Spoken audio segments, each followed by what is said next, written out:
Ladies and gentlemen, welcome to another edition of Colts Coffee and Conversation. My name is Carl. And I'm Holly. I'd like to welcome you to another exciting edition of Colts Coffee and Conversation. We hope you enjoyed the SLA, the Symbionese Liberation Army. We took a lot of time in doing that. We're going to take a little bit of a break and go a completely weird angle. Yeah. We're going to talk about something similar but different. It's exactly the same thing, only different. Why? Because it's a cult? Maybe. Just maybe. But before we go down that wonderful aisle of cults, we must talk about our coffee and get into our conversation. But before we even go that far, we must do our little plea. Our disclaimer? Our disclaimer. Thank you. That we are just normal, regular people. This is for entertainment purposes only. This is based on our own opinions and our opinions only. And if you don't like it, don't listen. But if you do like it, please like it, subscribe, tell your friends, tell your family. Like share. it. Share. Like it. Love it. 5 share stars? It. 5 stars. 5 stars. Please give us 5 stars. If you give us 5 stars and say blah in the comments, I'll take that. If you say, Carl, we don't like you, but we love your mother, 5 stars.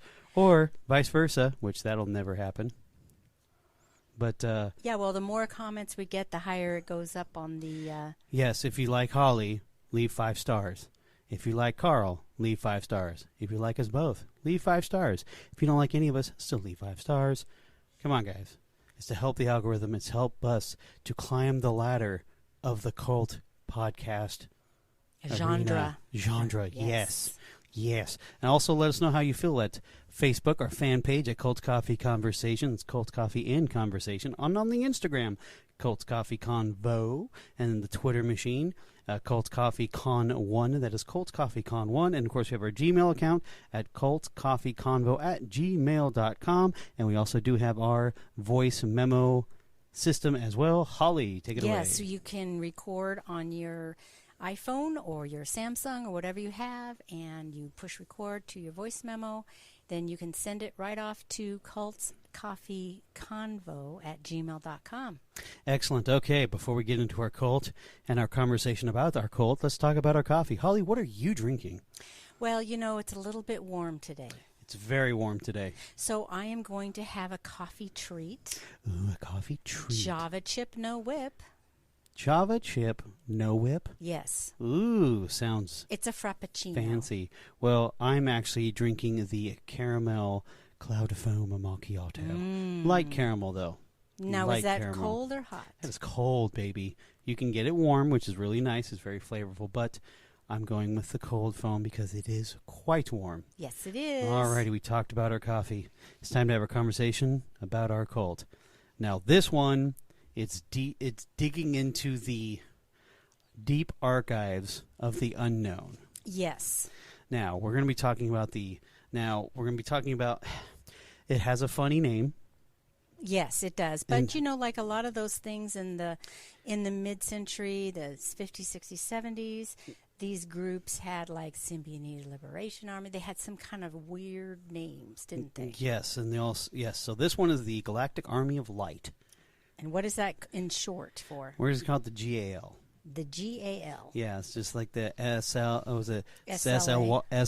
This is going to be the GAL. Okay. Now, the leader's name is Lou. Now, he grew up in a logic-based belief system. Okay. Now, the belief was experience and emotion over logic. Now, the key to self-knowledge is emotion. That's basically the slogan. Okay. Now, excuse me, Lou was banished from his family and his tribe because of his recruitment of others to his way of belief.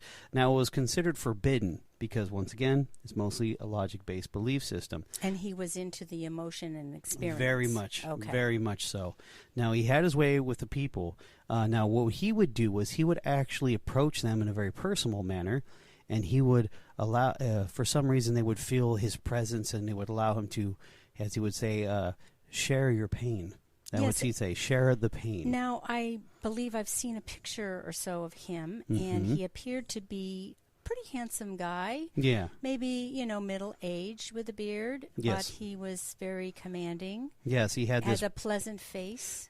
He had a kind face. That is correct. He had a posture of power, but yet he also had the the demeanor of a peaceful human being. Yes, he did. Yes.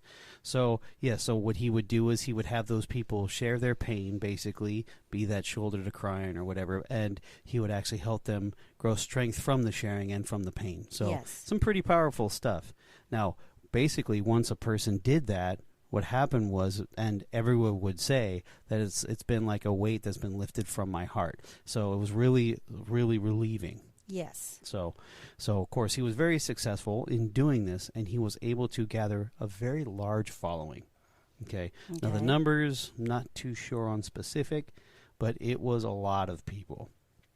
Now, most of the people he would have in his group were basically nomads and homeless and because they had a lot of pain. Normally, if you get into that situation, there's pain in your life. Yes. Desperate people. Yes. So when he built up a large following, he actually thought that he may have found the location of God. Okay. Now, how did he just have that feeling that the God was communicating to him? I believe so. Yes. Okay. So he had that feeling. He knew exactly where to find God. Now, but in order to get where he needed to go, where the location was located was in the middle of nowhere. Now, he needed to get a ship to get there. Okay, now a ship meaning like a seaworthy ship? Yes. Okay. Now, he became super desperate to try to get one because you can't just go buy one. And, of course, the people... Also, he had quite a bit of followers, so he had to get a large enough ship, right? Yes, he had to get a large enough ship. And not only to mention that, where he's located on the globe, he... his followers are like I said, nomads, homeless, people who just there's no money. There's no money. Zero money. Mm-hmm. No. So the only way to do it is to steal it. So the group, he and the group decided to go in a very extreme manner. Now, this is their plan. They went to a small town called Paradise City. Now, it's located on the shores of South Korea. So if you can tell by the name, now you have a location of where they are. Now, in this town, there was a local tavern called the Pussycat. Now, the Pussycat would attract everyone in the area, including military personnel. Okay, makes sense, because we do have a base there. Now, the group gathered up a bunch of weapons, and in broad daylight, they raided the tavern and took 3 military officers as prisoners. Now, the kicker was, in all these 3 government officers that they took, they're from 3 different countries. Right, because this area was also a UN kind of a place where it was, they had different countries cooperating in ruling that area, or... Yes. Well, I think... Not ruling it, but at least protecting it. Protecting it, that is correct. Now, of course, at this point, when you're getting 3 military personnel, one was the United States one was a South Korean, and the third was from the Philippines. Okay. So we got a nice little triangle there. So what happened was, the group decided to, we have these 3 assets here. How are we going to get a ship? Well, of course, they released a hostage tape. Okay. Right, and basically having one of the hostages who did all the talking was the Filipino. It was a female, and she was saying that, hey, we're okay. This is what's going to happen. If we give him a ship, that we will be able to, he will set us free. No harm, no nothing, no harm, no foul kind of thing. Right, so, because the point is just to get him and his followers to where they wanted to go. Exactly. So once she made her plea, he, of course, gets on the camera and he says, don't make me do anything harsh. I don't want to hurt any innocent people, but this is what's needed to make things happen. Okay? So, of course, here we go. Now, the U.S., of course, was the first one to show up because it was more closer to the base.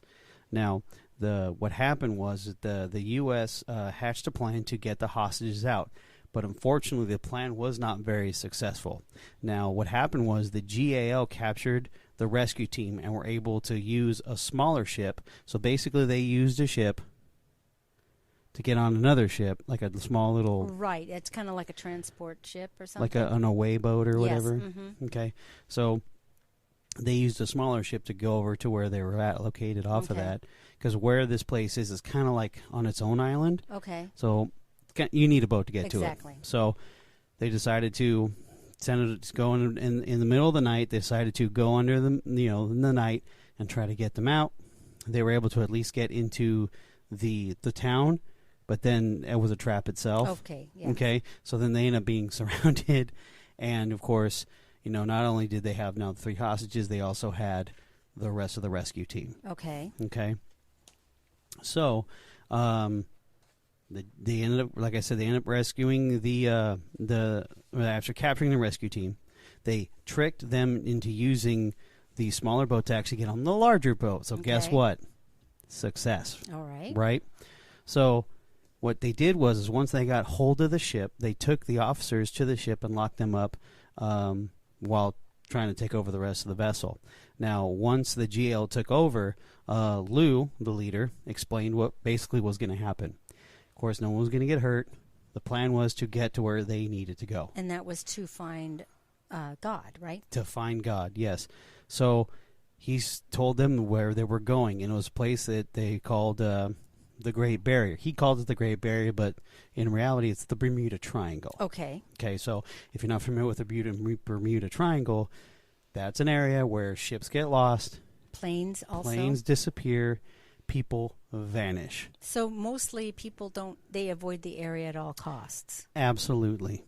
There's no need to go in there. Okay. There's no need to go in there at all. Well, what happens is that, of course, they take the ship and they go straight into the Bermuda Triangle. Now, during the season that they were going to, they were getting pounded with storms. The moment they got in, there's a big, huge storm. Now, if you've seen those crab fishing shows, okay, yes, in the middle of those kind of stuff, this is what we're talking about. Oh yeah, or those tuna shows. I just was watching some of those wicked tuna.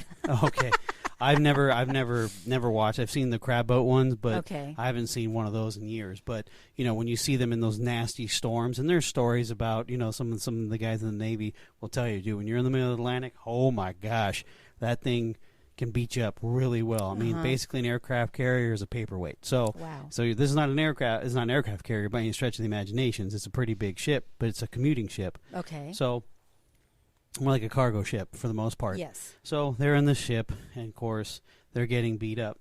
But once they got through it, they actually stumbled upon an island in the middle of the Bermuda Triangle. Wow. So, success indeed. Now, of course, once they got there, Lou was correct, and so far he's right. He's proven everything. He's not killed anybody. Correct. He's not really hurt anyone. Mm-hmm. So once he proved that, hey, I'm right, he lets the officers out of the brig to show them, hey, see, look, I'm telling you, this is what it is.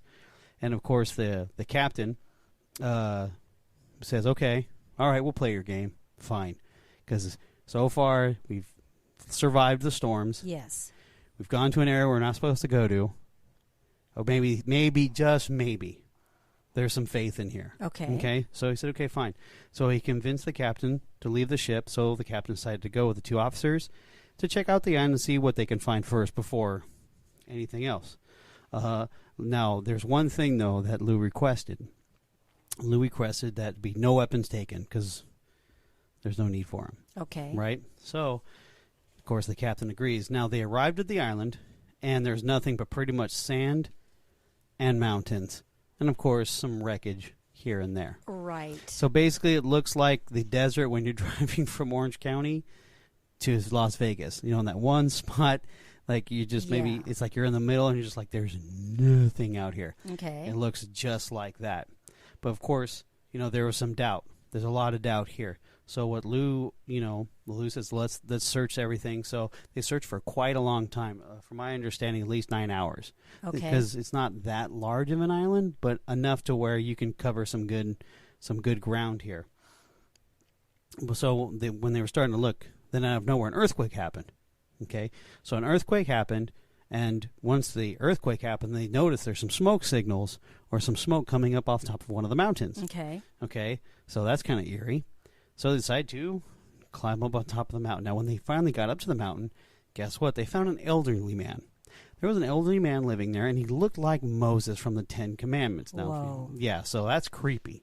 Yeah, well, like, how in the heck did he ever get there? Exactly. So because the pieces are starting to fall together. They're starting to fall together. Because so he's God. Yeah, right? it looks like it. Yeah, Mm-hmm. he's like, and of course, this is what 19. Was it 80s, 70s, something like that. something like that. Mm-hmm. I forgot. It's like 78, 79ish, somewhere in there, in the 80. So it's in that Carter era. So anyway. So, of course, they thought they found God. Of course, Lou was extremely excited that he was right. Look, I've done this. Okay, I'm justified in all of my actions, okay? So, of course, things start to kind of not sound right. Of course, he's excited. He's all in emotions because he's about emotion, not logic. Okay. Okay, so this is his religion now. The captain and the other two officers, not so much. Okay. So Moses, we're just going to call the character Moses. Yeah, because we're just going to call him Moses. We don't know what his name is exactly. So Moses asked them, "How did you find me?" And of course, Lou told him that they arrived into the island via a boat or a ship. And Moses asked if there was enough room on the ship for not only him but for all of his power. So okay, that's kind of a odd question. Exactly, very odd question. Of course, the captain he asked the question, "What does God need with a ship?" Right? And of course, Moses replied, "Do you doubt me?" And of course, the captain asked the question again. What happened was Moses struck him, so he basically punched him, like attacked him heavily, to the point where he knocked him off his feet. So when the captain asked the question, he got a little upset and hit him. Yeah, basically, how dare you doubt me kind of thing, right? I got it, okay. And then, of course, the other crew member, the other two crew members the other officers were kind of confused, and so was Lou. And, of course, another one said, you still haven't answered the question. Mm-hmm. What do you need with a ship? And, of course, guess what happened? He got struck. Oh, wow. Okay? So then this starts beginning the confusion where Lou is just kind of going back and forth like, wait a minute, what's really going on? And then Lou ended up asking a question, why would, God, because he's thinking it's God. Okay. Why would he use violence towards them? Because they're just asking a question. Yes. Right? And that's when, Lou realized, okay, this isn't God. Okay, so Lou got kind of tricked into searching for this person so he could use a ship to, he was duped. Yes. Basically, he was duped. Now, Lou, being who he's been this entire time, he used his, share your pain, technique. With who? With Moses. Okay. Okay. To distract him. He told the rest of them to run. So Lou and Moses began to wrestle, and then started to struggle. Why the captain and the other two officers started leaving. Okay. Okay. Well, basically Lou ended up dying. He ended up being killed by Moses. Because even though Moses wasn't God, he had some power. Yes, there was some power somewhere, and he was killed. And of course, what Moses begins to do, he starts chasing down and hunting down the rest of the crew. Now, the good thing is the captain actually had a communication device, a radio, and informed the crew, hey, what's really going on? Okay. Hey, there's something wrong. Well, lo and behold, another ship arrives. Okay, and it's South Korean government. Okay, they show up, but they had weapons. Remember, they went on this island with no weapons. Okay. So they're pretty much defenseless. Where this Moses character, he's got something. Yes. He's able to kill. Okay. So he's got either spears or who knows what.